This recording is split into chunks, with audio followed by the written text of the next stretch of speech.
ертеде бір кедей болыпты. Ол қанша еңбек етіп тер төксе де еңбегі зая кете беріпті.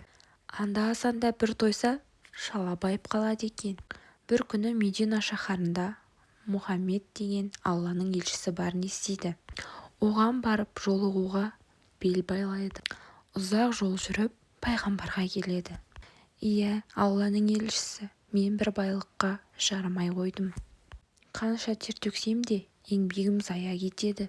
Соның себебі неде? Деп сұрайды. Жігіттің бір жаман әдеті бар екен. Ол өскен тырнағын тісімен алып тастайды екен.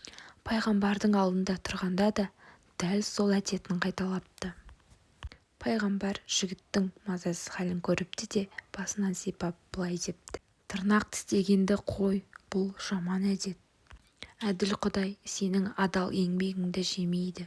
Адал кәсіптің құты мен берекесі отбасыңа дарығысы келеді. Бірақ мына жағымсыз әдетің оны үркітіп жібереді екен, депті.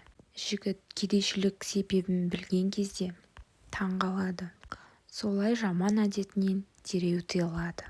Көп ұзамай ісі алға басып, дәулетті адам болған екен.